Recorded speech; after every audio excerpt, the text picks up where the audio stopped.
to you. I'll come back to you in 35 minutes when your spot is over to queue you up for the Q&A. Yeah. Yeah, that's okay. I'll share my screen. Let's see. I think it should be this one. Let's see.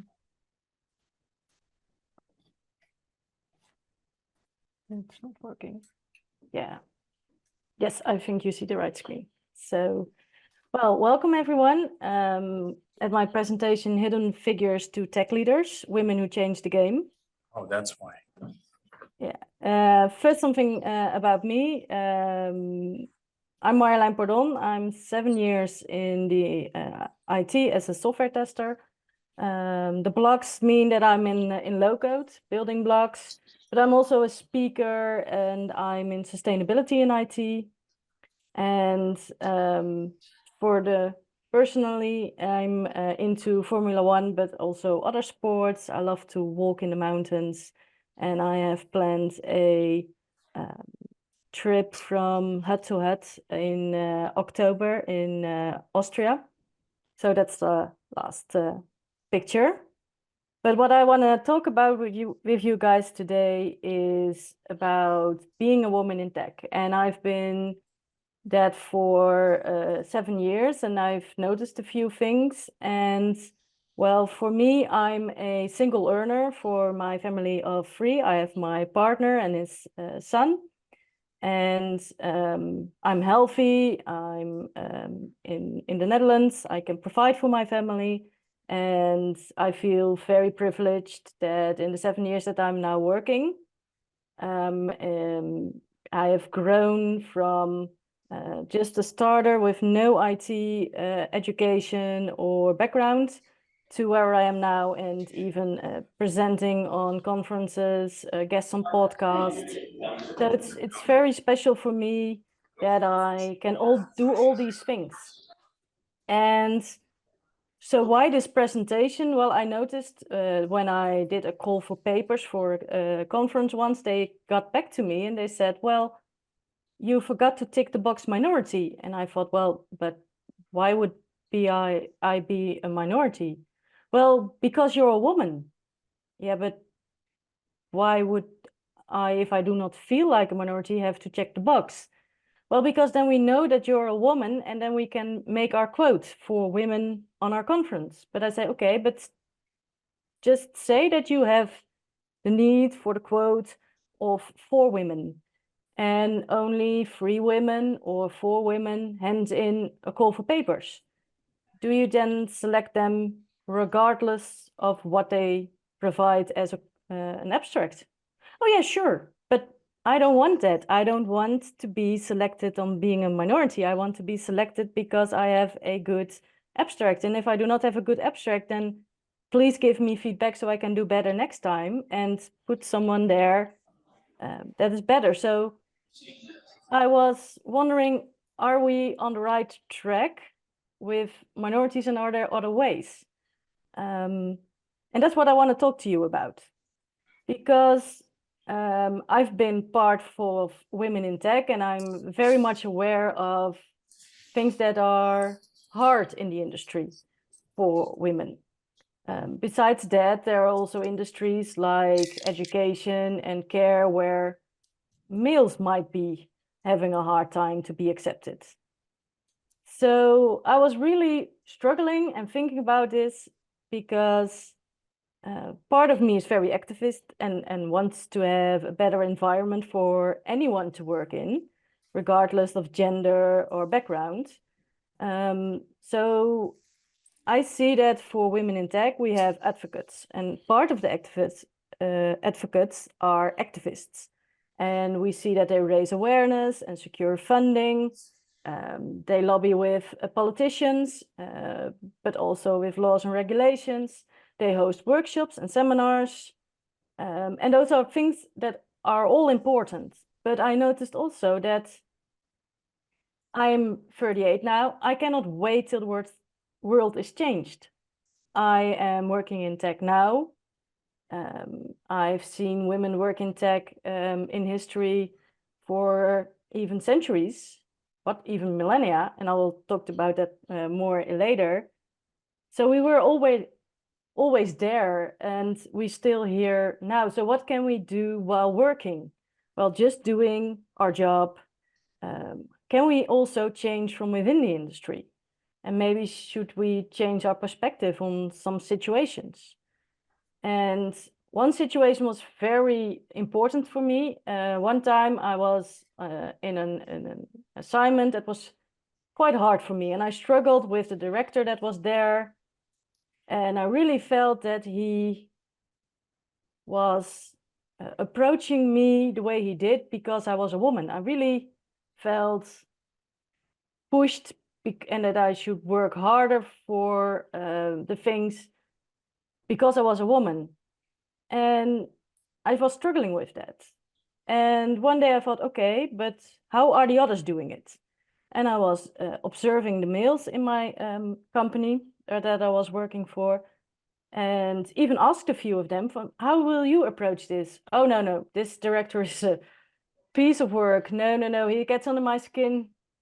No, the moment I can leave, I will. And I was thinking, wait, you feel the same? So it's not directed to me as a woman. Okay, well, I did feel like it, but what if I changed my perspective?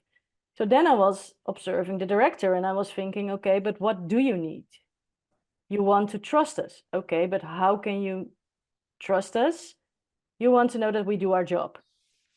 Okay, interesting. So what I did is I gave him a program of what I was going to do, what I was going to deliver, and I would know for sure that I would be able to deliver. And that's what I did. And in the end, he said, well, that was all I wanted. So I changed my perspective, and by observing, I noticed that in this case, at least, it wasn't about me being female, even though I felt like that. It was something about him, not me. And then I was thinking, okay, but how were we in history? And I will not go through everyone, but one that was very important for me was Hedy Lamarr, and she's on the top right. She was an actress. Most people will know her as an actress. But as you are here, and some will have Bluetooth appliances and some will use Wi-Fi, she was one of the inventors of Bluetooth and Wi-Fi. Not many people know that about her. She didn't take the spotlight for that, but she did it. The same with Grace Hopper, which is right below her, which I will tell more about in a minute.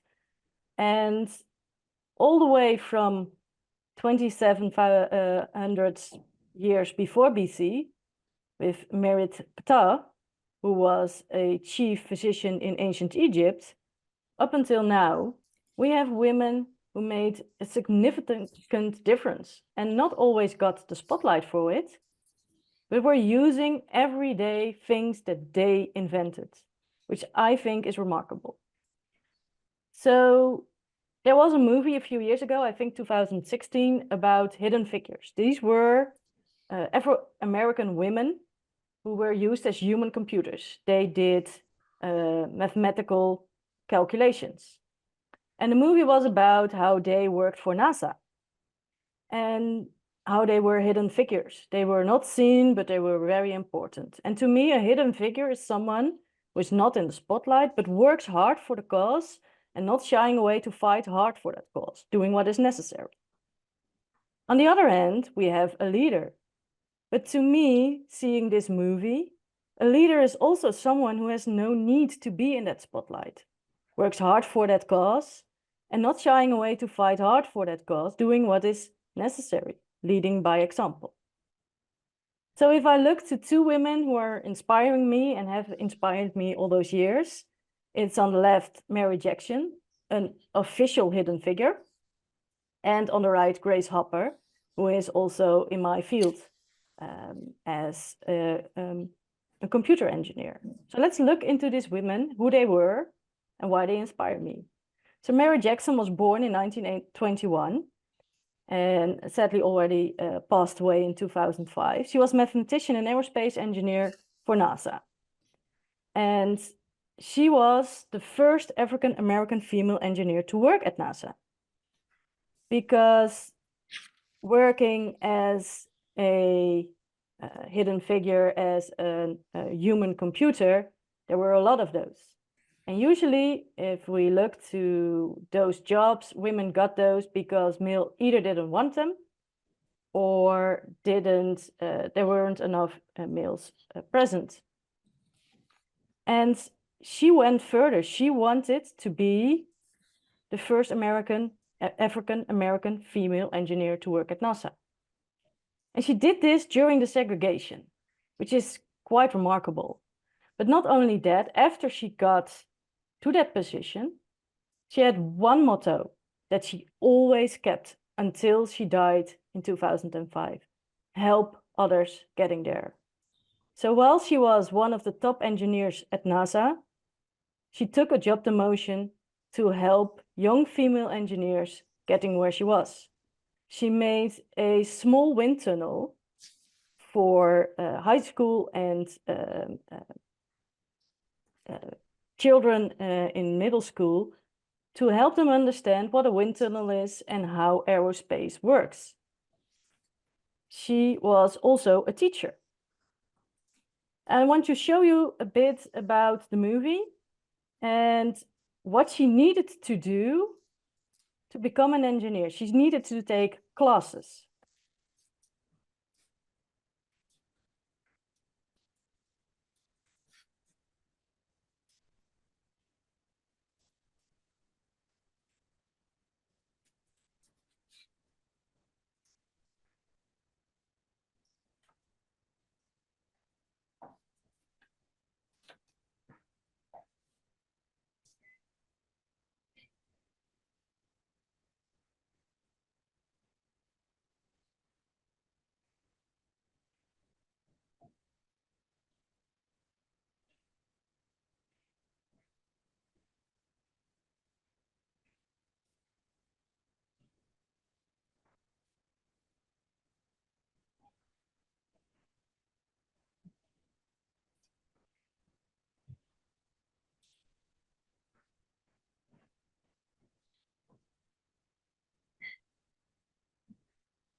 What I wanted to show with this clip is she looked for the boundary. She knew she had to overstep the boundary, but she thought clearly on how to do that. And I think that's remarkable because you have a goal, you have a passion, you want to reach that. And you can say, well, it's segregation, I cannot do this. Or you can look how close you can get to that boundary and see if you can overstep it without making people resist you. And she did just that. And I know this is a movie and this is romanticized, but I seen interviews with her granddaughter, and this is exactly how she did it. And this is exactly how she was. So that is really inspiring for me. Then to the other woman that's very inspiring to me is Grace Hopper. Grace Hopper is a mathematician, but also a Rear Admiral in the US Navy. She helped devise the UNIVAC 1, which is the first commercial computer.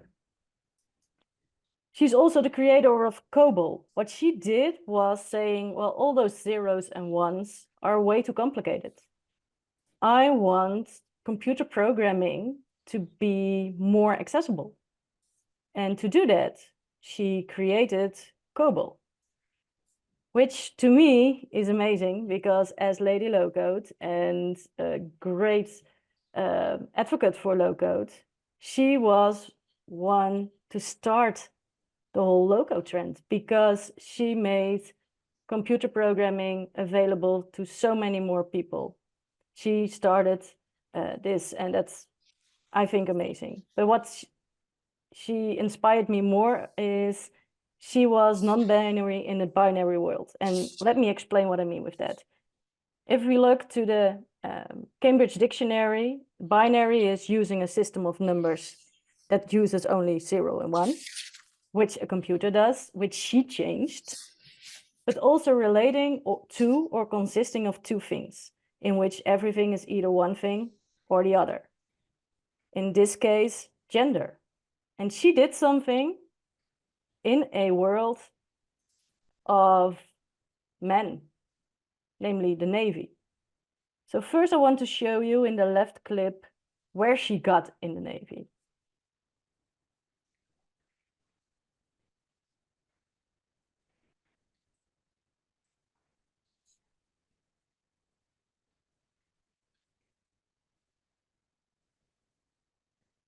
She was in the Navy.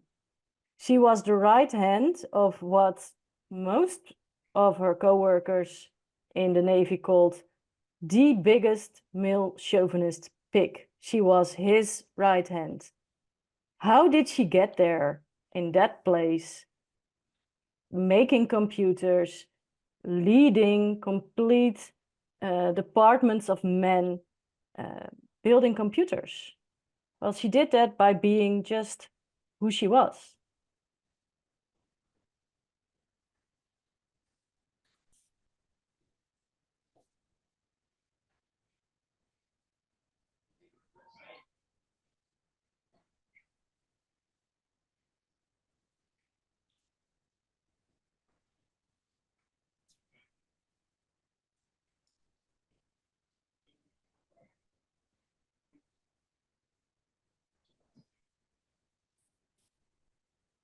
What she did was just being a Marine.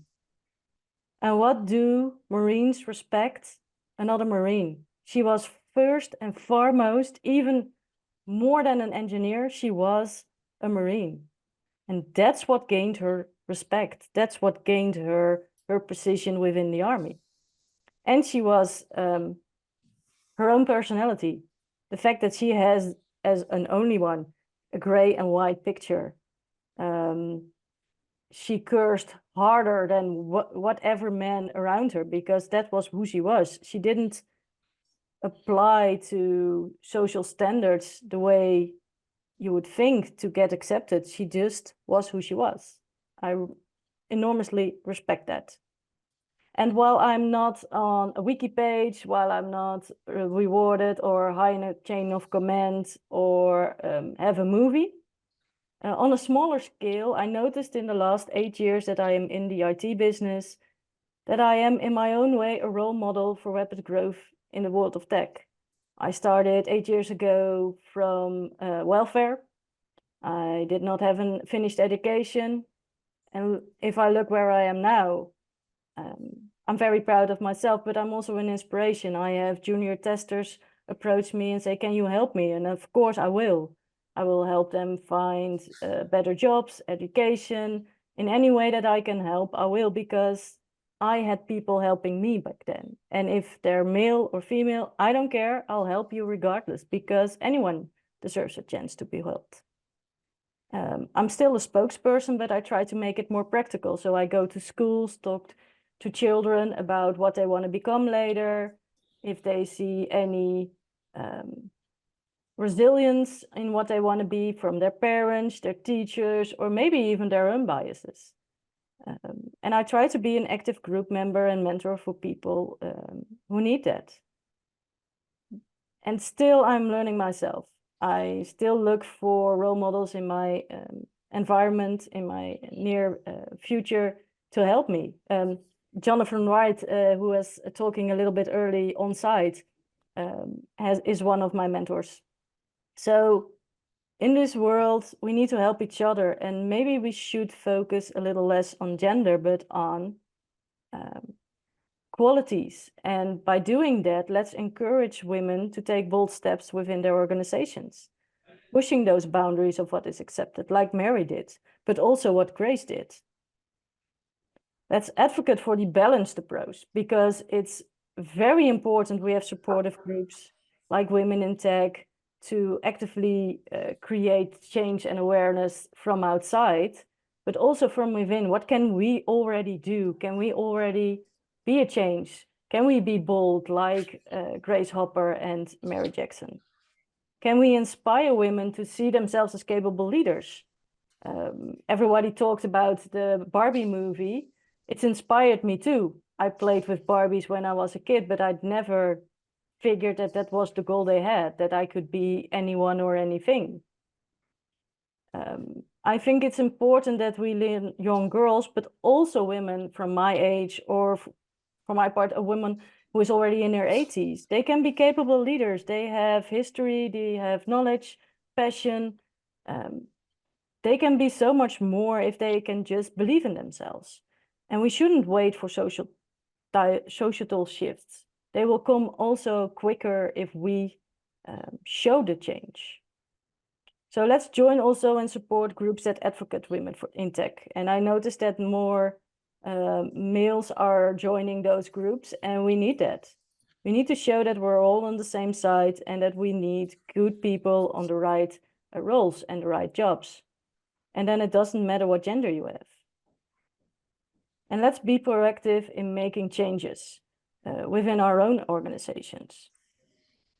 And draw inspiration from trailblazers like Mary Jackson and Grace Hopper to navigate and reshape the tech landscape.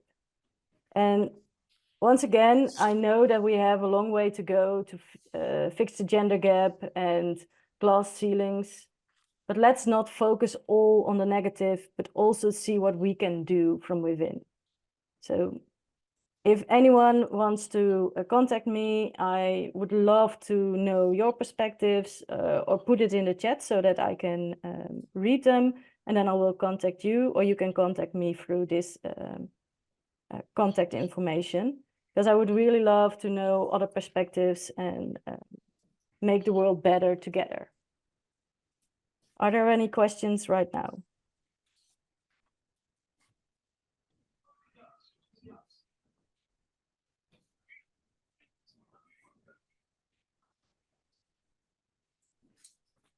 I cannot see the chat, so I need to change screens for that in case there's anything in the chat. Yes. I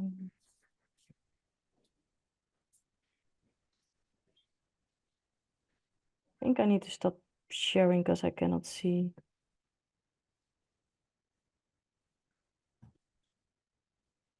Yeah. See the chat. Okay, you didn't hear the sound.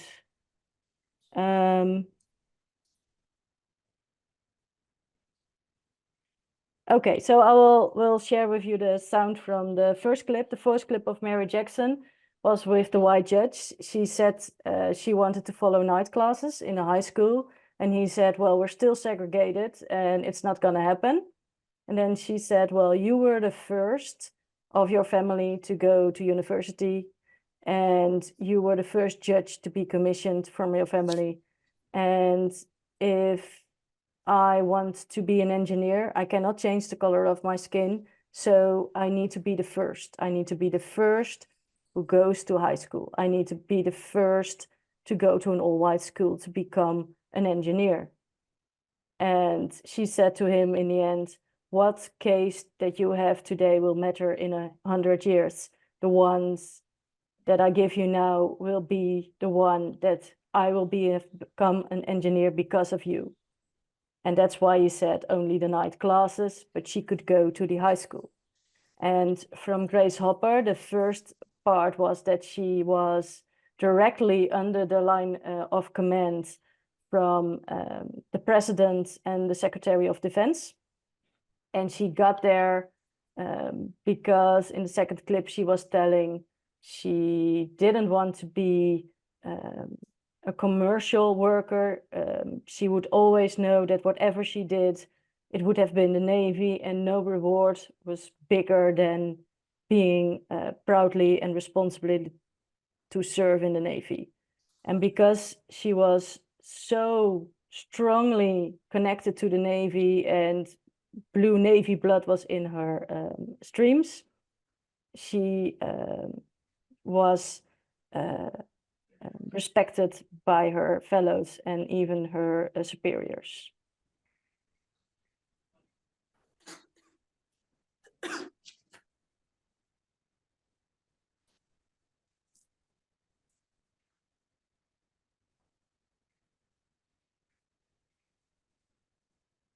And thank you, Emma, for your comment. I really appreciate it.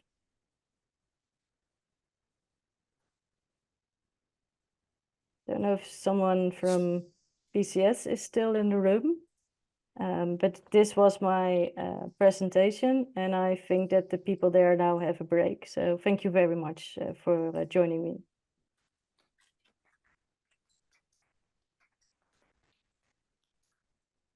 Thank you. Thank you. Thank you.